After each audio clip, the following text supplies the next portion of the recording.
Come on, let's go outside. Let's take a walk in the sun. There are things to learn and things to see. A big wide world for you, your dog, and me. Dog Talk.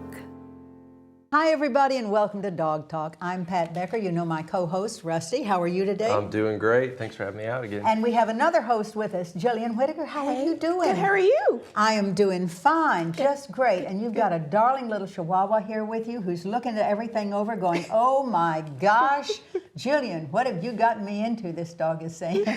Yes, he's a toy rat terrier though. Oh, this is the toy rat terrier. Yes, okay. yes. Well, I couldn't see him because you had him all covered up, but now I see. Yes. Yes, Christopher. Oh, okay. This is a toy rat terrier, and he's just precious.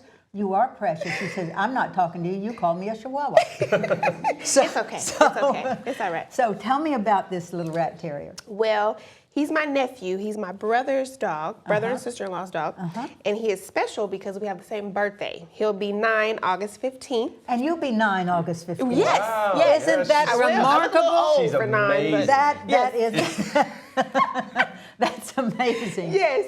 But he is absolutely precious. Yes, I love him. Christopher's good. Oh, yeah, you know. So how's your show going? Better Black News is awesome. Yeah? It's doing well. Excellent. Yes, the well, you viewers know, we are really loving it. all for it. I think you have a great project going, a great Thank sell, you. and I just, you know, your mission is perfect. Thank you. So we are tuned in. Thank you. So we're going to actually, the reason that I thought it would be so great to bring this little rat terrier is we're going to talk about the rat terriers, the fox terriers, and the toy fox terriers today, because these breeds are so great as far as the energy. These were before the little Jack Russells got really into it and that sort of thing. These were the dogs of the energy. These were the dogs that actually my grandmother raised toy fox terriers, and so I'm really into that. And the rat terriers are wonderful too. They're a little bit, I think, a little bit more laid back than the Jack Russells. You know, and the Russells have, you know, have a lot of this breed, you know, with them and in them and all.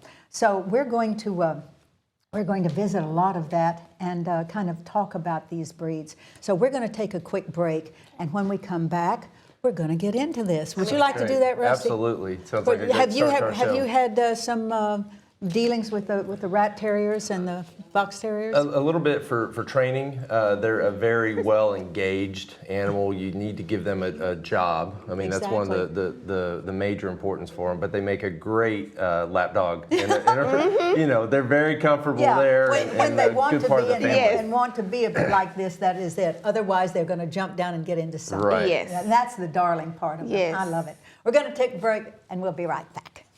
A1 Pet Emporium is Oklahoma's authority on healthy nutrition for dogs and cats. Quality does not have to cost more, and we only have the best. If your pet suffers from allergies, digestive issues, skin infections, or hair loss, it may be the result of their diet. A1 Pet Emporium can help. We offer pet portraits monthly, adorable rescue animals every Saturday from noon to 4, and free dog and cat food samples. Locally owned and operated, we want to be your neighborhood pet store. Rhonda Lee is with us today. Rhonda, how are you? I'm good, thank you. And she has brought a toy fox terrier who has quite a reputation. This dog has done so much, hasn't he? He's done an awful lot. Started very early age with a little bit of obedience training, and we did therapy work first. And then he was in confirmation. He's a confirmation champion, as well as being a top 15 dog. So if you were going to tell us about this breed as from a trainer or a handler or a judge, what are we looking for? Well, the first of all is a toy fox terrier is not only a toy but a terrier, and the characteristics come from both sides. The toy fox terrier, average size of a toy fox terrier is supposed to be between 9 and 11 inches. AKC says they can go a half inch over or under that, and there is a disqualification for the size. They are a big difference. Are supposed to have a nice top line, angles that are nice. With Lewis, there are 5 different colors, and Lewis is a tri or a white, black, and tan. 4 of those colors are AKC approved. They were approved in 2003 by AKC, and this breed was actually started They were brought over from UK as a smooth fox, a runt of a smooth fox, and they were bred with Chihuahuas, Min Pins, Manchester Terriers to create the breed. Breed was created in the 1930s. Yes, and I understand that. And I hear from some, one of my Cornell University professors tells me there's also a little IG in there. I do not see that so much, but I see the Manchester, I see the Chihuahua, and of course the smooth-coated toys are just they are just fabulous, and I like the standards too. So this dog has been not only confirmation, and we can see how beautiful he is. Look, he's posing now. He's saying, "I'm ready." Did I do well, Mom? He did. He's an all-around dog. One thing about toy fox terriers is with the terrier side of them, early socialization and training is key. They need to be trained. They have what is called a Neapolitan syndrome, and that or little man syndrome. And we know so what that is. I believe yes, that. you believe that? And they just need to be trained from the get-go, from the beginning. And the same thing is with the smooth-coated fox terriers or the rough coats, and with the rat terriers. It's all the same. They have that little, as you say, Napoleonic kind of feel to them. No, they're going to get them before they get them. Correct. Correct.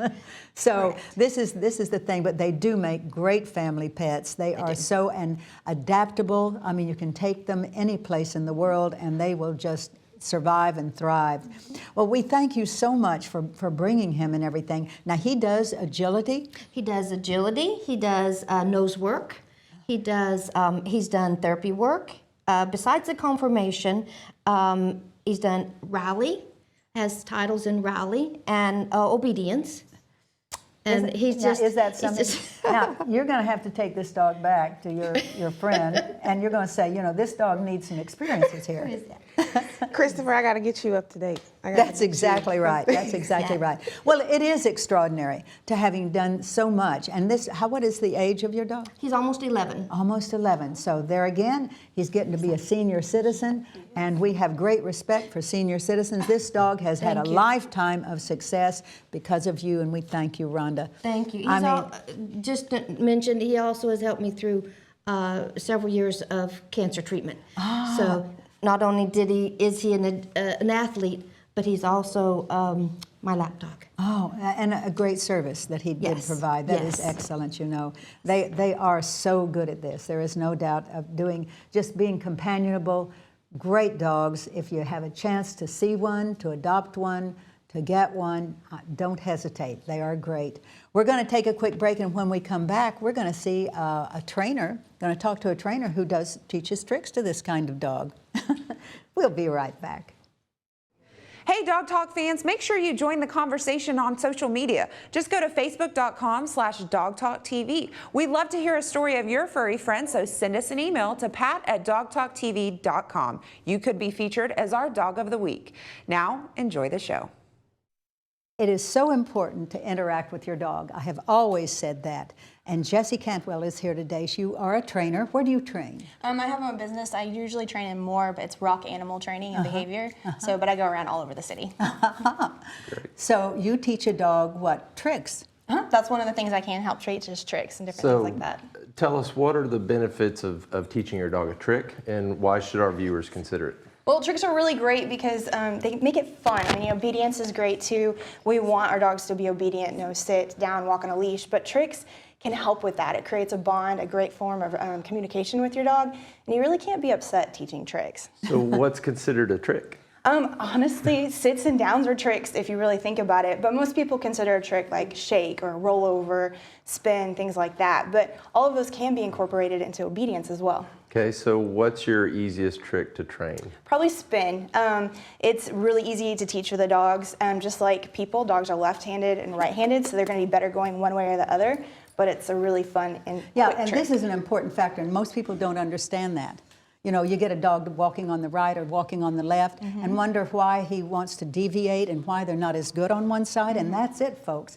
They're actually left-handed and right-handed, as we are. So I was going to say, if you could give us a basic, and And Lauren Fortenberry's here with her wonderful little dog. I just love this guy. Anyway, she's going to kind of, as you tell us a little bit about how do you teach to sit, how do you teach to lie down, and then maybe you do a spin. Does he do a spin, Lauren? Yes. Okay. He knows So let's to do see. it. Let's see that. What do you do So first? one of the things is I always like to get treats because we do want them to work for something, and I like to use really tiny treats, and I want to use really what I call high value treats. So something smells good. I'm going to show him I have the treats, which he knows, but I'm also going to keep him by my back right now because I want him to work. Hey, he knows sit already, but hey, off or down.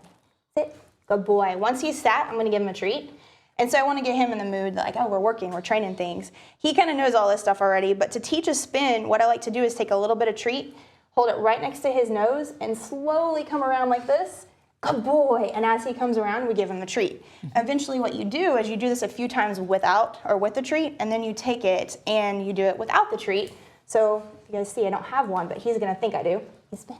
Good boy. And then once he does, you give him the treat. Okay. Then what about a?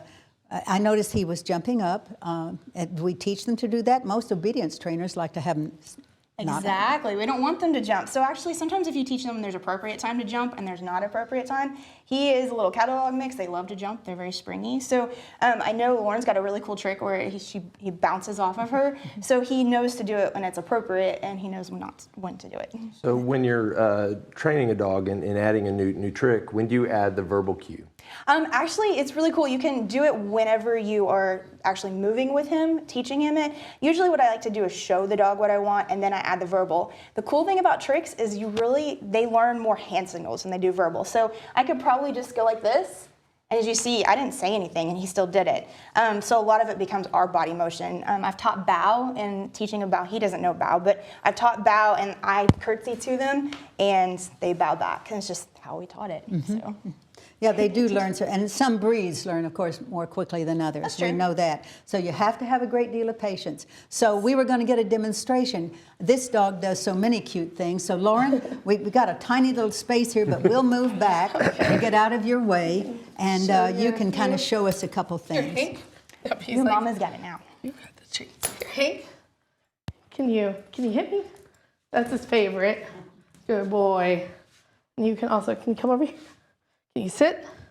Can you pretty? And he likes to beg. And you can wave. Hank, can you wave? Good boy. Whoop. And what's some of your other ones? Can you get in? He likes to do, can he go through? He likes to do his leg weaves. Good boy. What else can you do? He does everything. Can you dance and spin in the other direction? Good boy. That is precious. That is adorable. We appreciate it so much. So how long did it take you? How long does it take to teach a dog to do these things? It depends on the dog. It also depends on what they're motivated for. If you were to just use, like, if he didn't like food and he only liked toys, it might take a little longer just because he's going to get excited with the toys. It depends on their motivation. And so that's where it comes in that communication, that bond with your dog, is figuring out what makes them tick. Excellently. So one thing I noticed with Hank is he has really good eye contact. He said his name and he looked up at me. How important is that when you're training your dog? That's huge. Whether you're doing tricks, whether you're doing obedience, that's a huge thing to be able your dog to look at you and be like, oh, we're working. Oh, you need my attention. Let's have fun. Exactly. Yeah, getting eye contact is basically the first thing that you do, folks, when you train for a sit, for a down, for a recall, any of these things. Eye contact means that they are listening. So we've had a great time. We appreciate it so much, and we thank you. Will you come back and with some more tricks, maybe? Sure. Hank, are you ready for Always learning new more? ones. That's great. We're going to take a quick break, right? Yeah, that sounds great. We'll see you guys in a few minutes. Yeah. Bill Bonadio's here. A1 Pet Emporium is Oklahoma's authority on healthy nutrition for dogs and cats. Quality does not have to cost more, and we only have the best. If your pet suffers from allergies, digestive issues, skin infections, or hair loss, it may be the result of their diet. A1 Pet Emporium can help. We offer pet portraits monthly, adorable rescue animals every Saturday from noon to 4, and free dog and cat food samples. Locally owned and operated, we want to be your neighborhood pet store. So, Papa Dio's is here. Bill, how are you? I'm doing great, Pat. Excellent. And what are we cooking up today? I'm just so excited. You've had energy dogs on this show, and a lot of my grand dogs, or energy dogs, especially my little terrier that my son has. Oh, all And terriers. I mean, they, you know, this little one right here is restraining himself because he had his nose in the bowl, and you said you got to wait on that. So this one is a rat terrier, and they all have so much energy. And when I called you, I said, you know what, Bill? We really need something for dogs that are these high energy dogs, you know, because they need their calories, they need their metabolism is already up there, but it needs to be, you know, sustained, but not too much. Right. I mean, we don't want them silly, we don't want them getting diabetes, we don't want them acting, you know, out in other ways, but we want something that is balanced that's going to be good for them. And you said to me, I can do this. I can do and this. I knew you could. I knew you could. So Jillian, you got to hold him back a little bit because he is really trying to get up there. Look at that nose going. He says, I'm just a rat terrier, but I think I could do nose work too. At any rate, so what do we have cooking here today? Well, before we get into the recipe, I just wanted to say that a lot of people have a dog. And it's not just a dog, it is a companion. A lot of people are individuals, they're single. And their dog is not just their pet or their dog. It's their companion. It's their life. It is. That's for sure. So I'm going to start this new series, and this will be series 1, for Bring Your Dog to Dinner. Oh, nice. I love it. Awesome. So I love it. It is so hard to cook for just one person. But if you're cooking for 2, that's a lot easier. Okay, People now, ask me all the but you're time. talking about a canine and a person. So that's there's a right. little difference there. There is. And what we're going to do today is we're going to show you how to start out with food for your dog, which is safe. And then we're going to add some ingredients just for our taste. So what we're going to start out with today is arborio rice, which is an Italian rice, and we're going to make risotto with chicken and vegetables. And there's a few things we have to be reminded of when we're cooking for our dog. First of all, one of the ingredients we're going to use is a no-sodium chicken stock right here. We're going to go ahead and use steamed broccoli. We're going to use steamed carrots. And now I've grilled this chicken on our grill at the restaurant to make it easier. If you want, you can always use a good old George Foreman, which makes it really easy. And that's how you can do it. Now, a few secrets we can do on steaming. A lot of people think that they need to put it on an actual steamer, put it in the kettle and steam it. I have a really neat trick for people, and that's one of the things I like to teach at a lot of my cooking demonstrations is the little ins and outs of the kitchen and what I've learned over the years. If you'll take your raw carrots and your raw broccoli and put them in a bowl, put a little bit of water in the bottom, and saran wrap it, microwave it for 3 minutes. Then when you take it out, it's actually vacuum formed down to the vegetable. Wow. And it continues to cook, and you leave it set until it actually cools off. Yeah, you know, and I'd like to add too, folks, that dogs are actually omnivores. That means they also eat vegetables in order to survive. And these vegetables are fantastic for them. These are 2 of my favorites. These I like green peas too, and green beans and that sort of thing. Broccoli has got so much nutrition in it. Carrots are wonderful. So that, you know, make note of that because dogs are not, they don't just go for the meat. Now, cats have got to have meat. They get meat only. But dogs are omnivores. So let's continue with this. How do we integrate this? All right, so we're going to mix it all together. So our ingredients are basically, we need 3 basic food groups for our dog. We need our vegetables for our vitamins. We need our protein, which anything lean, chicken or fish or even beef. I use some pork sometimes. And of course the starch. Now I usually recommend a brown rice. In this instance we can use a little white rice because we got dogs with high energy. So they're gonna go ahead and burn it. So arborio rice really starts out, it's a slow process. We start out with some arborio rice in a pan. Now it usually takes 2 to 3 times to reduce this down. So what I've done is I've cheated. I've actually reduced it down 3 times already and it's not quite ready yet. So I'm going to bring it down for the last time because we only have so much time on the program here. So through the... That's all right. It's worth waiting for. It is worth waiting for. So basically we've got in the skillet here our arborio rice and our chicken stock, which is low sodium or no sodium, because we don't want to give our dogs salt. Right, This is exactly. not good for them. So we're going to get this started, and we're going to bring it up and reduce it one more time. And when you make arborio rice, you can use pretty much any arborio rice or risotto recipe that you can find on the internet. It's really pretty simple. The toughest thing about making risotto is the time factor. You have to reduce it down once. You have to reduce it down twice. You have to reduce it down 3 times. Okay, now because I'm not a cook, Yes? what is reducing down means cooking it longer? Basically what you'll do is you'll go ahead and put the chicken stock over the rice and cook it slowly until it absorbs all of your chicken stock. okay. Once it absorbs all the chicken stock, then you will go ahead and add more chicken stock to it. This is legit information. I appreciate this.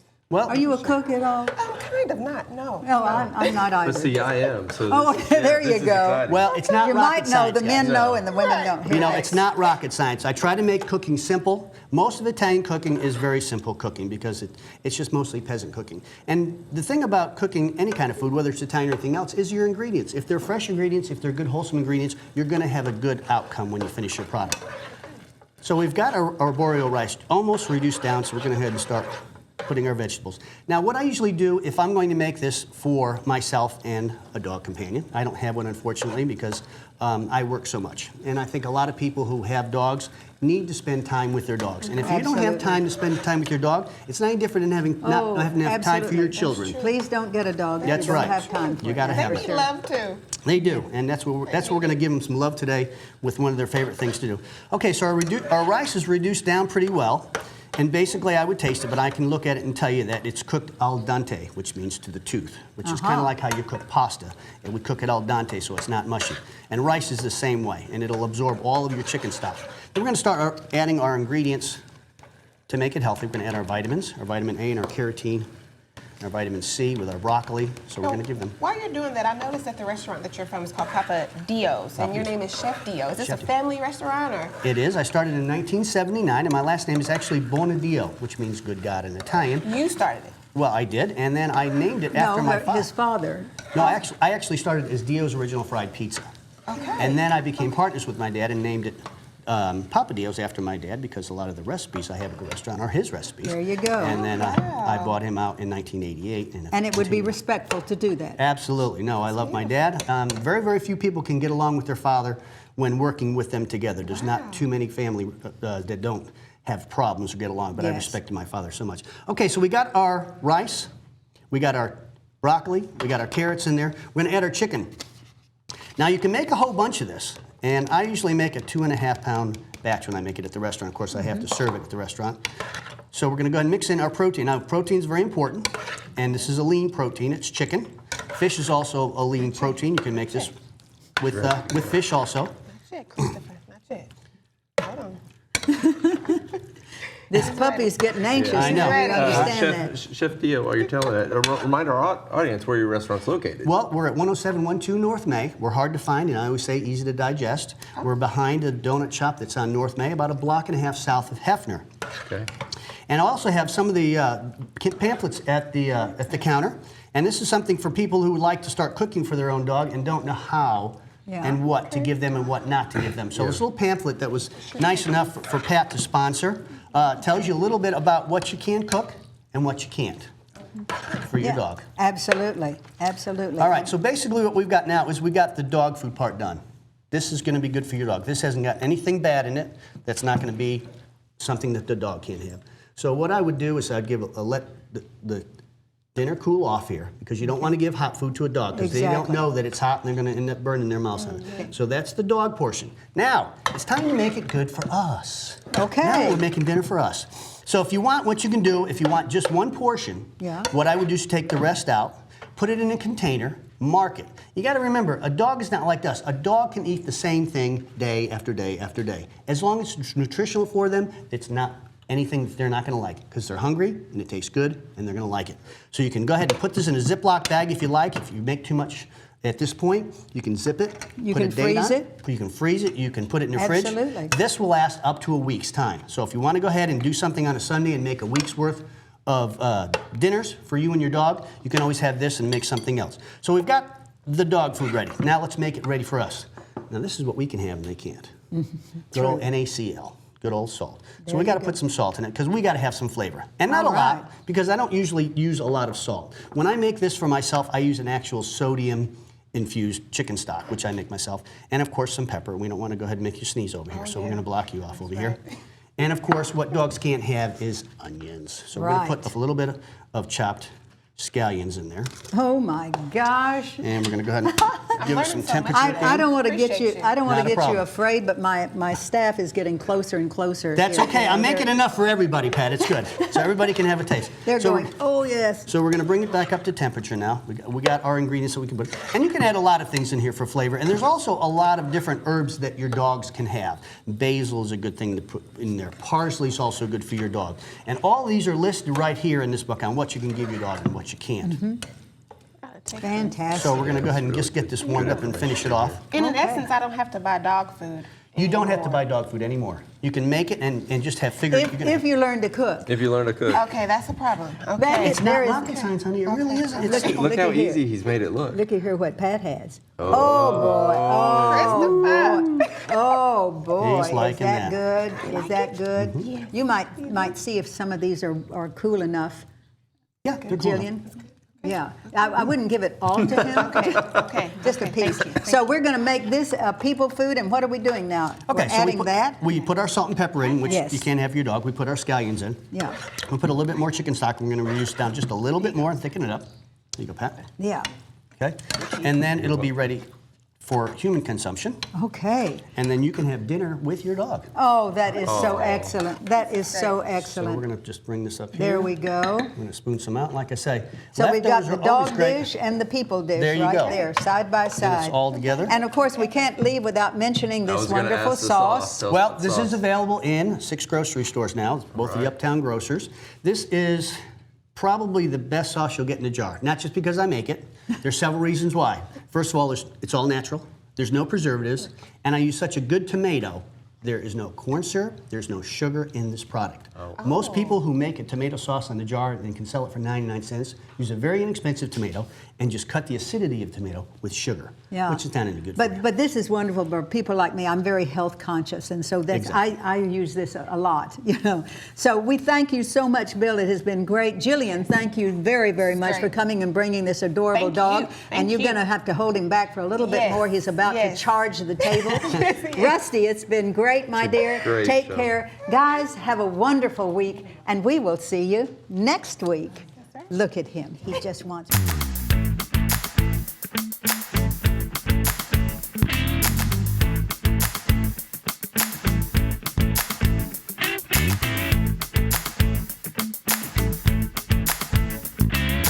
Dogs. We're talking about dogs. Talking about big dogs, talking about little dogs, oh yeah. Chasing the ball, chasing the cat, digging holes, thing like that. Dogs. Talking about dogs. Laughing dogs, sad dogs, happy dogs, mad dogs. Dogs. Just talking about dogs. Lost and alone, running the street, checking the garbage, looking to eat. Out there sad and on their own, the law will get them if they got no home. Dogs, talking about dogs. Dogs, we're talking about dogs. You say they were angels sent from above, then a year or two later you fell out of love. You dumped them, man, and kicked them out. Now what the heck was that about? Dogs, we're talking about dogs. Dogs, them poor little dogs. Talking about big dogs, talking about a little dog, oh yeah. Chasing the ball, chasing the cat, digging the hole, things like that. Dogs, we're talking about dogs.